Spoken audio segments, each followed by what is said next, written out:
Before we open the redacted files of 1983 and step into the shadowed streets of a divided Germany, please take a moment to subscribe to the channel and turn on notifications. We are uncovering history one secret at a time, and you won't want to miss what comes next. The story begins not with a gunshot or an explosion, but with a whisper that drifted through the intelligence communities of Western Europe for nearly a decade. They called him the Ghost of Berlin. To the junior analysts at the Teufelsberg listening station, he was a rumor, a hazing story told to new recruits during the long, static-filled night shifts. To the hardened case officers operating out of the U.S. mission in West Berlin, he was a statistical anomaly, a source of frustration that defied the binary logic of the Cold War.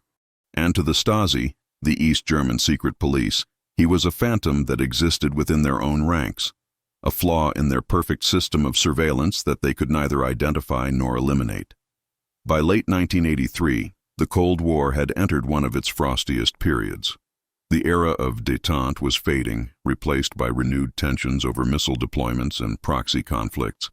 Berlin, the split heart of Europe, was a city of two distinct realities, separated by concrete, barbed wire, and the death strip. On the west, the neon lights of the Kurfürstendamm and the excess of capitalism. On the east, the gray uniformity of Alexanderplatz and the pervasive gaze of the state. The legend of the ghost was built on a series of impossible escapes. Between 1974 and 1982, 14 high-value individuals, scientists, defecting intelligence officers, and political dissidents, had vanished from East Berlin. These were not people who hopped into the trunk of a diplomat's car or dug tunnels under the wall. These were individuals under 24-hour surveillance, people whose apartments were bugged, whose neighbors were informants, and whose mail was read before it even reached their hands. In every case, the methodology was disturbingly clean. There were no cut fences, no forged passports detected at Checkpoint Charlie, and no bribed border guards. One day, the target would be in their apartment in East Berlin, visible to the Stasi surveillance teams parked across the street. The next morning, they would be sitting in a debriefing room in West Germany, drinking coffee with American or British intelligence officers. The Stasi files, opened years later, revealed a frantic confusion. Reports were filed, interrogations were conducted, and blame was shifted. But no one could explain how the ghost moved solid matter through the Iron Curtain without leaving a ripple. The CIA file on the subject, designated Project Spectral, was a collection of theories rather than facts. Some analysts believed the ghost was a high-ranking Stasi officer working as a double agent. Others believed it was a sophisticated smuggling ring operating through the sewers or the U-Bahn tunnels that ran beneath the city. A minority opinion held that there was no single ghost, but rather a coincidence of independent successes that the agency had mythologized to explain their own luck. But in November 1983, a man named Elias Thorn would prove the minority opinion wrong. Thorn was a senior analyst at the CIA's Berlin station. He was 54 years old, a man of quiet habits and meticulous nature, who had spent his career studying the logistics of Soviet bloc transportation. He was not a field agent who kicked down doors. He was a man who understood train schedules, shipping manifests, and the subtle bureaucratic rhythms of East German infrastructure. And it was Thorn who, on a rainy Tuesday morning, noticed a pattern that everyone else had missed. A pattern that would lead to the most intense manhunt in the history of Cold War Berlin. Elias Thorn's office was located in the heavily fortified annex of the U.S. consulate in West Berlin, specifically in a windowless room buried 2 floors below street level. The air always smelled of stale coffee and the ozone scent of overheating photocopiers. Thorn preferred the basement. It was quiet, free from the distractions of the bustling city above, and it allowed him to focus on the endless streams of data that flowed across his desk. Thorn was a man who lived his life in the details. While his colleagues chased human assets and tried to turn Soviet diplomats at cocktail parties, Thorn read the boring reports. He read the municipal water usage statistics of East Berlin districts. He read the maintenance logs of the S-Bahn railway system. He read the supply requisition forms for the East German border guard regiments. To the untrained eye, it was administrative noise. To Thorn, it was the heartbeat of the enemy. On November 3, 1983, Thorne was reviewing a stack of intercepted logistical reports concerning the Friedrichstrasse railway station. Friedrichstrasse was a unique anomaly in the divided city, a station located physically in East Berlin but served by Western trains. It was a labyrinth of checkpoints, duty-free shops, and segregated platforms, a place where the two worlds touched but did not mix. It was also one of the most heavily guarded locations on the planet. Thorne was looking at the duty rosters for the cleaning crews at the station. It was mundane work, checking for inconsistencies in staffing levels that might indicate a troop movement or a VIP arrival. But as his finger traced the columns of names and times, he stopped. He went back 3 pages. He pulled a ledger from 1981 off his shelf. He compared them. Then he pulled a file from 1979. He found it. It was a gap. A temporal anomaly so small that it had slipped past the mainframe computers and the younger analysts.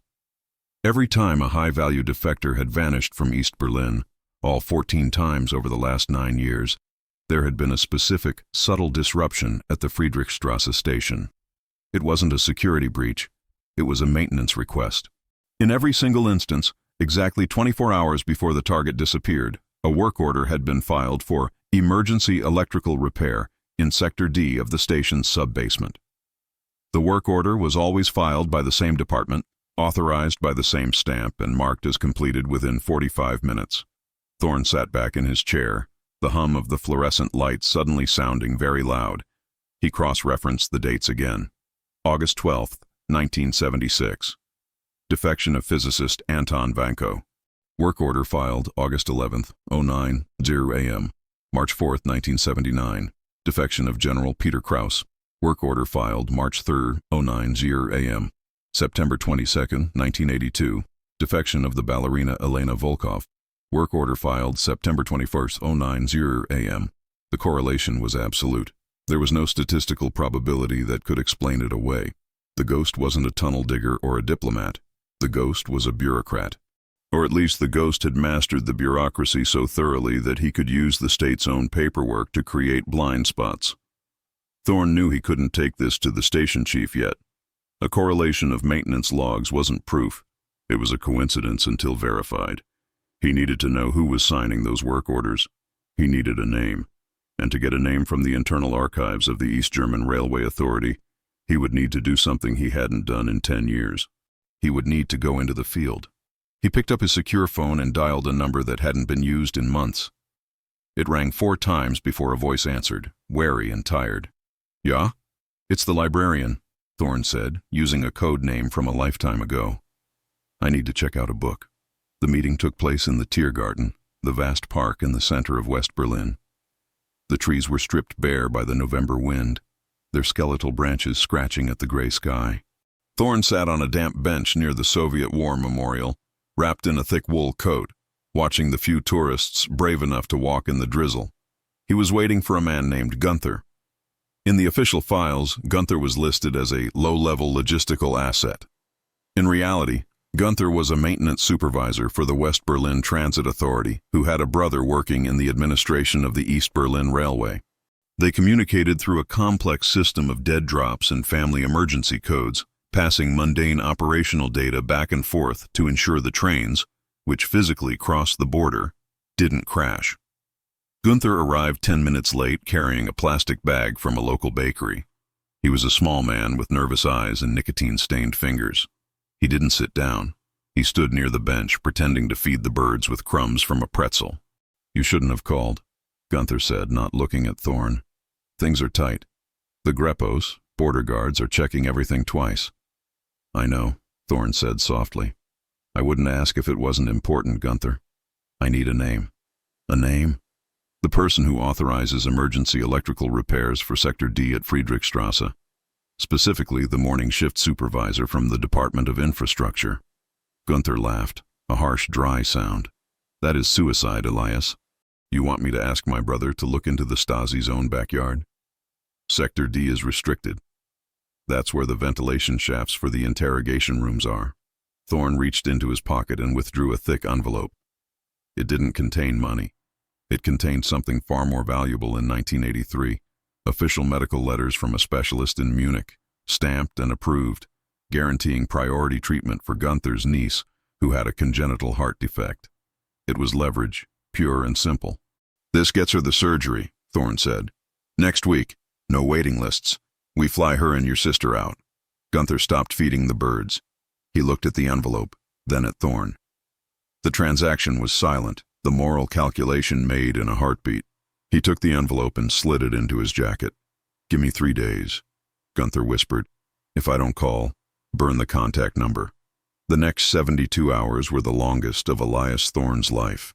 He slept in his office, surviving on vending machine coffee and cigarettes. He reread the files on the 14 defectors, looking for any other connection he might have missed. He found nothing. They were strangers to each other. Different professions, different social circles, different reasons for leaving.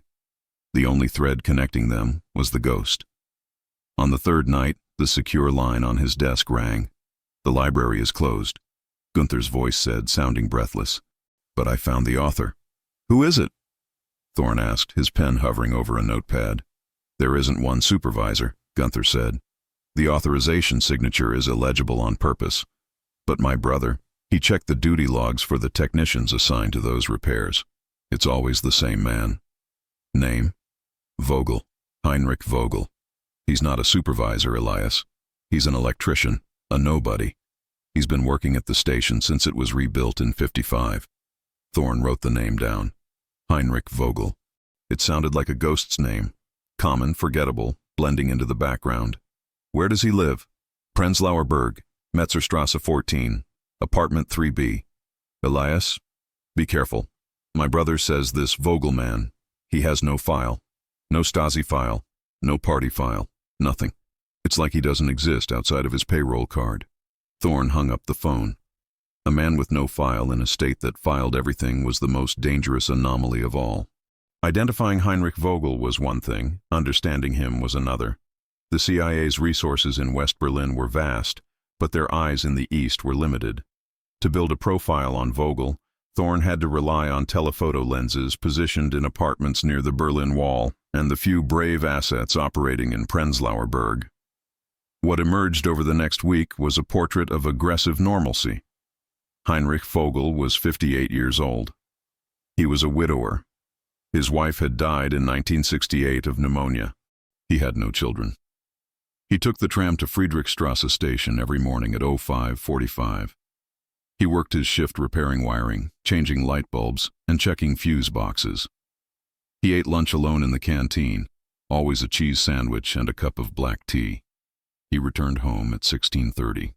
On Tuesdays, he bought a newspaper. On Fridays, he bought a small loaf of seed cake. He did not attend party meetings. He did not socialize at the local pub. He did not have a telephone in his apartment. "He's boring," remarked Agent Miller, a younger field operative Thorne had brought into the fold. "He's the most boring man in the German Democratic Republic." "How is this our guy?"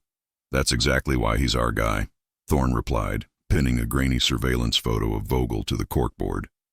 The photo showed a gray-haired man in blue work coveralls, his face nondescript, eyes cast downward. "Look at his access, Miller.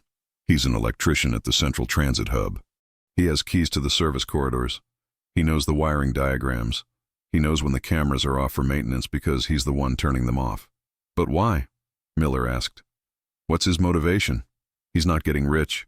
We checked his bank accounts. Nothing. He's not ideological, no political connections. Why risk execution to help strangers?" "That," Thorne said, staring at the sad gray face in the photograph, "is the question that will catch him." Thorne theorized that Vogel wasn't recruiting these defectors. The defectors were finding him. But how? There had to be a signal. A code. They went back to the files of the 14 defectors. They looked for commonalities in their behavior prior to escape. And then they found it. A tiny detail buried in the debriefing transcripts of the ballerina, Elena Volkov. Question: how did you know where to go? Answer: I was told to look for the man with the yellow toolbox. It seemed too simple. A yellow toolbox. But in the drab color-coded world of East German industrial equipment, where everything was gray, olive drab, or rust-colored, a bright yellow toolbox was a beacon. He walks the platform, Thorne realized, pacing the small basement office. He's visible. If you're desperate, if you've heard the whisper of the ghost, you go to the station and you look for the yellow box. It's a passive signal. He doesn't approach you, you approach him. But simply knowing the method wasn't enough. The CIA couldn't just arrest him. He was in East Berlin. They couldn't snatch him. That would cause an international incident. They needed to catch him in the act. They needed to know how he got them out. And they needed to do it before he disappeared again. The opportunity arrived on November 10th. An intercepted Stasi cable indicated that a high-ranking East German physicist, Dr. Klaus Richter, was under Category 1 observation. The Stasi suspected Richter was planning to run.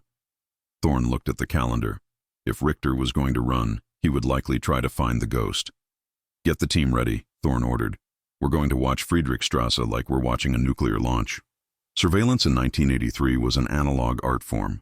There were no drones, no facial recognition software, no digital hacking of CCTV. It required eyes on the target. Thorne coordinated a massive covert operation.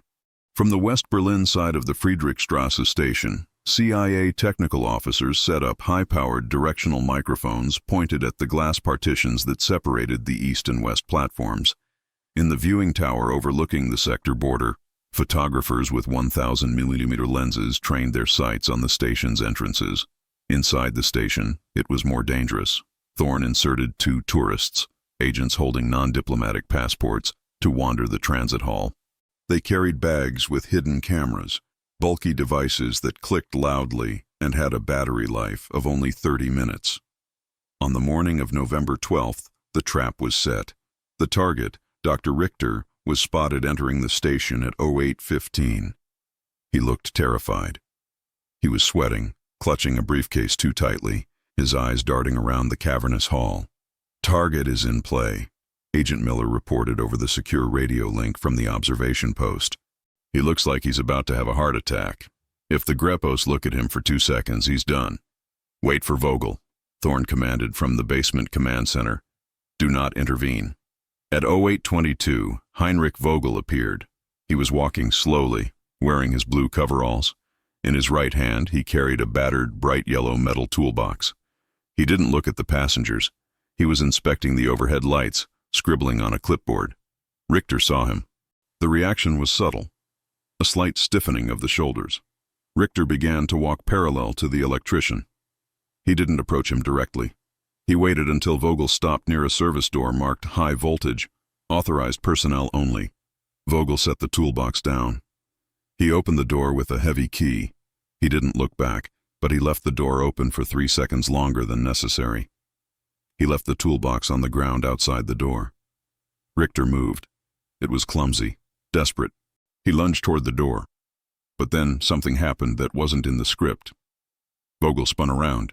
He kicked the door shut before Richter could enter. He picked up his toolbox and walked away rapidly, vanishing into the crowd. Richter was left standing there, exposed and confused. 2 minutes later, Stasi agents in plain clothes swarmed the physicist. They dragged him away quietly. "Abort," Thorne hissed into the radio. "He didn't take him." "Why didn't he take him?" Miller's voice came back, confused. "Maybe he sensed the surveillance? Maybe he saw us?" "No," Thorne said, staring at the map of the station. "He didn't take him because Richter wasn't the package. Richter was the bait." Thorne realized with a sinking feeling that the Stasi had been using Richter to flush out the ghost. And Vogel, with an instinct honed by years of survival, had smelled the trap. He had walked away. The ghost was still free, but now he would be spooked. He would go deep underground. "We lost him," Miller said. "No," Thorne replied, a cold determination settling in his chest. "We just learned his rules. He doesn't take risks. He only moves when the board is perfect. We need to force a move." The failure at Friedrichstrasse changed the stakes. The Stasi now knew that someone was operating in the station. Even if they hadn't identified Vogel specifically, they would tighten security. The window was closing. Thorne devised a plan that was ethically gray, even for the CIA. He called it Operation Lantern. If Vogel wouldn't take a Stasi bait, maybe he would take an American one. Thorne decided to create a defector so perfect, so compelling, that Vogel couldn't refuse. He needed an agent to go into East Berlin, pose as a desperate American intelligence officer trying to sell secrets, but who had changed his mind and needed to get back to the West before the KGB killed him. It was a convoluted story, but it played into the psychology of the Cold War. The agent chosen for this suicide mission was a man named Alex Kovacs. Kovacs was a deep-cover operative who spoke fluent German with a Berlin dialect. He was brave, perhaps too brave. "You go in," Thorne briefed him. "You hang out at the station. You look for the yellow box. You make contact. But you don't just ask for help. You offer him something." "Money?" Kovacs asked. "No," Thorne said. "We know he doesn't care about money. You offer him an exit. You tell him the Stasi is closing in, which is true. And that you can get him out too.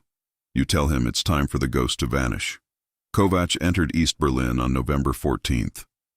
He spent 2 days loitering in the station, sleeping on benches, looking disheveled and terrified.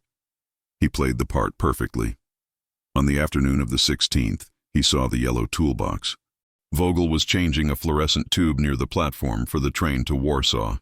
Kovacs made his move. He stumbled, bumping into the electrician's ladder.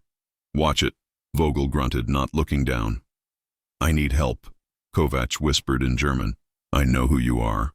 I know about the work orders." Vogel froze on the ladder.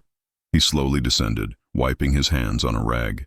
He looked at Kovacs with eyes that were tired and incredibly sad.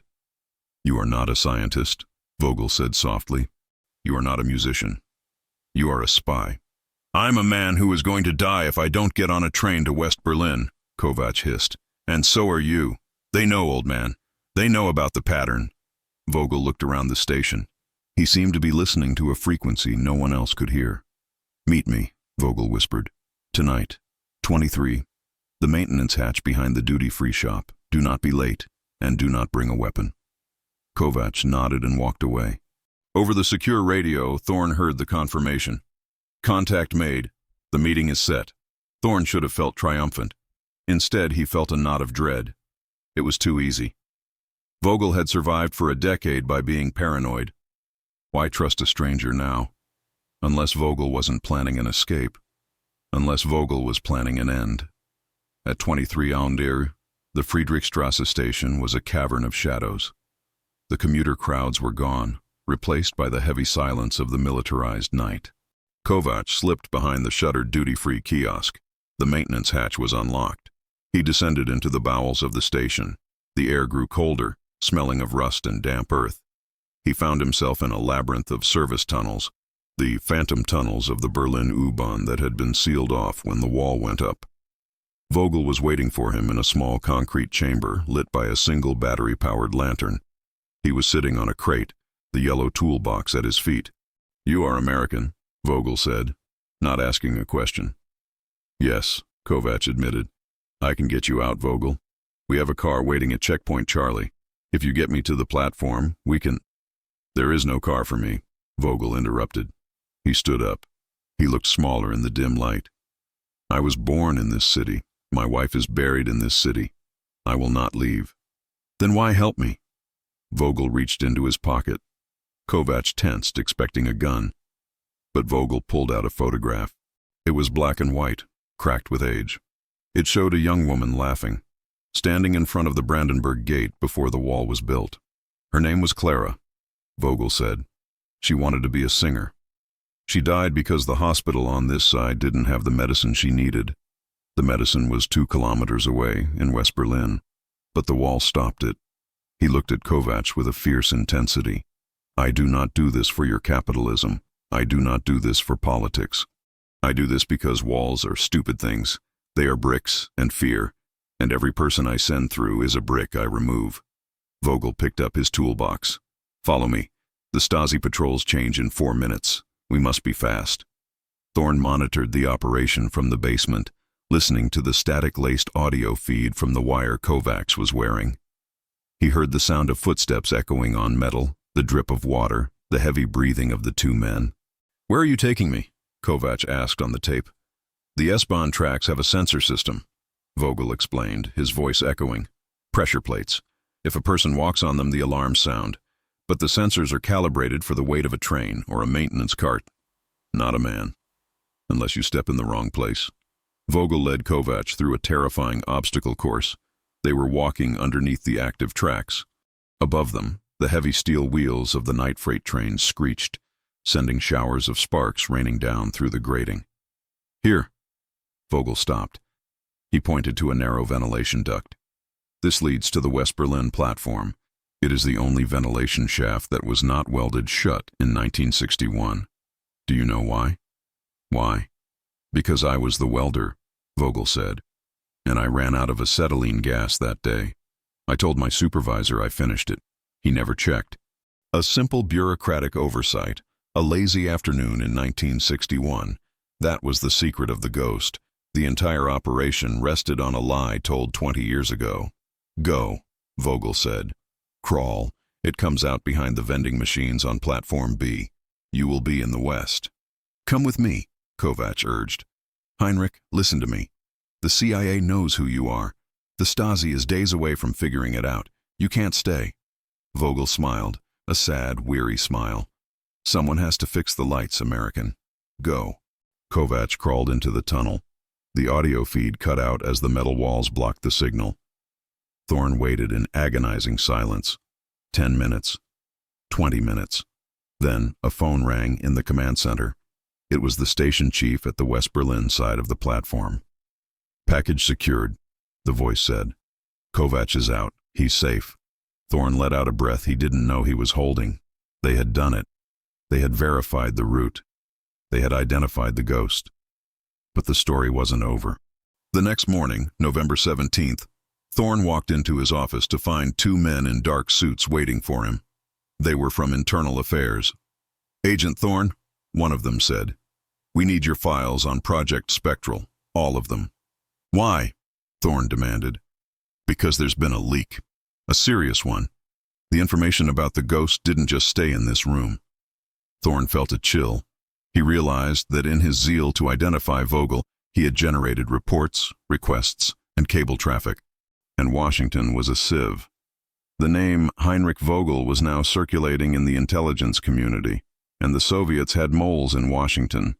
If the KGB knew, the Stasi knew. Thorne grabbed his coat. "Get out of my way." "Where are you going?" "I have to warn him." "That is strictly forbidden," the suit said. "Vogel is a foreign national in a hostile zone. We do not risk U.S. personnel to save." Thorne didn't listen. He pushed past them. He knew he couldn't go to East Berlin himself. He would be arrested instantly. But he had one card left to play. He had Gunther. He drove to a payphone in Kreuzberg. He dialed the number. "The library is burning," Thorne shouted into the phone. "Tell your brother. The library is burning. The electrician needs to leave the building. Now." In East Berlin, the warning arrived too late. At 14 hours on November 17th, 3 black Wartburg sedans pulled up to the Friedrichstrasse station. Men in long leather trench coats got out. They didn't buy tickets. They marched straight past the ticket collectors, flashing their red identification booklets. Heinrich Vogel was in the break room, drinking his tea. He watched them come through the glass window. He didn't run. There was nowhere to run. The station was sealed. He calmly finished his tea. He reached into his pocket and took out the black and white photo of his wife. He kissed it once and placed it inside his yellow toolbox. Then he stood up and walked out to meet them. "Heinrich Vogel?"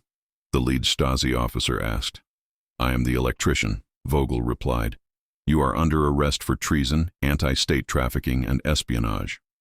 Vogel nodded. He held out his hands. As they cuffed him, he looked up at the ceiling lights. One of them was flickering. "The ballast is bad in fixture 4, he told the officer. "Someone should fix that." Chapter 11. The Interrogation of a Ghost. They took him to Hohenschönhausen, the Stasi's secret prison. They put him in a cell with no windows. For 3 weeks, they interrogated him. They wanted names. They wanted to know about the CIA, about the networks, about the money. But Vogel gave them nothing, not because he was trained to resist torture, but because there was nothing to give. "There is no network," he repeated over and over. "There is just me, and the toolbox." "Who paid you?" they screamed. "No one." "Why did you do it?" Vogel would look at them with his calm, gray eyes. "Because the lights were out. I was turning them on. The Stasi couldn't accept this. It didn't fit their worldview. They believed in conspiracies, in vast capitalist plots. They couldn't believe that one old man with a wrench had humiliated their entire security apparatus. They kept him alive for months, trying to break him, trying to find the real story. In West Berlin, Thorn tried to arrange a trade. He offered captured spies, money, anything. But the East Germans refused. Vogel wasn't just a prisoner. He was an embarrassment. They would never let him go. Chapter 12. The Empty Station. Heinrich Vogel died in prison on February 14, 1985. The official cause of death was heart failure. He was buried in an unmarked grave. Elias Thorn retired from the CIA 2 months later. He never stepped foot in a train station again. But the story has a final footnote. In 1989, when the Berlin Wall finally fell and the crowd surged through the checkpoints laughing and crying, a strange thing happened at Friedrichstrasse station. Former defectors, the people Vogel had saved, began to return. They didn't know each other, but they all came to the same place. They gathered near the service door to Sector D. They brought flowers. They brought candles. And someone, no one knows who, placed a battered yellow toolbox on the ground next to the door. Elias Thorn watched it on television from his home in Virginia. He saw the yellow box sitting there amidst the celebration of freedom. He poured himself a drink, raised it to the screen, and whispered, "To the ghost." The files on Heinrich Vogel remain largely classified by the German government to this day, protecting the identities of those he saved. But in the history of the Cold War, where most stories are about betrayal, double crosses, and death, the story of the Ghost of Berlin remains a rare testament to the power of simple, quiet decency in the face of tyranny.